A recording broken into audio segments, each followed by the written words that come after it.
देश और दुनिया की तमाम खबरों से रूबरू रहने के लिए बने रहिए खबर समय जगत के साथ। आज इस योग दिवस पर कुछ न कुछ राष्ट्र और समाज हित के करने के जो विचार आते हैं उनमें बहुत सारे नवाचार हैं और जो हमारे ही आसपास हैं देखने और समझने की आवश्यकता है। यदि हम हाल ही में विचार करें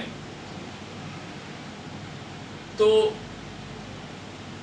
यदि चाहे माँ मैया गंगा की स्वच्छता का विषय हो या माँ नर्मदा की स्वच्छता का विषय हो, हर व्यक्ति के मन में विचार आता है कि अविरल निर्मल रहे नर्मदा कल कल बहती रहे सर्वदा, या माँ गंगा की शरण में जाऊं और सेवा करूं। ऐसा आवश्यक नहीं है, क्योंकि अंततः सारे लघु जल स्रोत किन्हीं न किन्हीं पवित्र नदियों में ही समाहित होते हैं और समुद्र में समाहित होती है। तो विचार इतना होना चाहिए कि मेरी नदी मेरी गंगा, तभी रहेगा समाज चंगा। मेरी नदी मेरी नर्मदा, कल कल बहती रहे सर्वदा। इसी तर्ज पर हम पूरे राष्ट्र में, समाज में सात्विक सकारात्मक जिस वातावरण की अपेक्षा करते हैं वह हमें अपने से शुरुआत करनी चाहिए। यदि हम चर्चा करें भोपाल महानगर में ही, तो सैकड़ों टाउनशिप होंगी जहां अनेक प्रकार के लोगों का निवास और विभिन्न प्रकार के वातावरण, सभी की तासीर और सीरत अलग अलग है। यदि इस प्रसंग में हम एक परिसर की बात करें तो अभिनव काकड़ा होम्स परिसर है।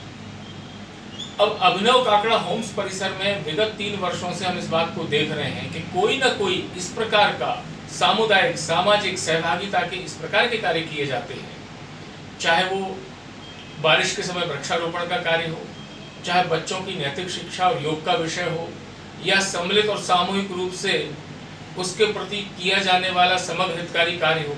इसके कारण परस्पर सहभागिता और परस्पर सद्भाव के उस वातावरण का निर्माण होता है जो उस परिसर में रहने वाले सैकड़ों परिवारों की, हजारों की संख्या में हुए व्यक्तियों के बीच में परस्पर प्रेम का सद्भाव उत्पन्न करता है।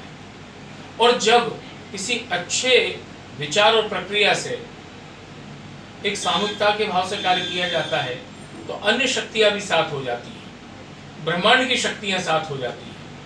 हम जिस रूप में विगत 3 वर्षों से देख रहे हैं तो निरंतर उनके द्वारा किए जा रहे सामाजिक सरोकारों में स्थानीय विधायक बाबूलाल जी गौर, पूर्व महापौर कृष्णा जी गौर और अन्य राजनेताओं की भी सहभागिता ही नहीं, सहयोग भी उनको प्राप्त होता है।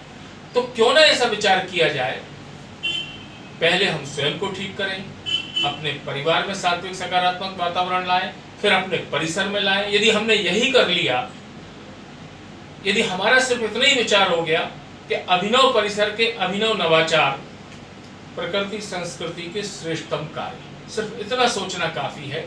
यदि हमने अपनी परिसर के हजारों व्यक्तियों के बीच में सामाजिक समरसता और सद्भाव उत्पन्न कर दिया और उससे प्रेरणा लेकर या हमारे भी प्रयासों से, हमारे चित परिचितों से संपर्क करके हम उसी वातावरण का निर्माण अन्य परिसर में करेंगे और अन्य परिसरों से फिर ये बहुत तेजी से जिस प्रकार से इसका विस्तार होगा, जिस प्रकार के वातावरण का निर्माण होगा, उससे यह दावा कर सकेंगे कि मैं ठीक, मेरा परिवार ठीक, मेरा परिसर ठीक, भोपाल महानगर ठीक।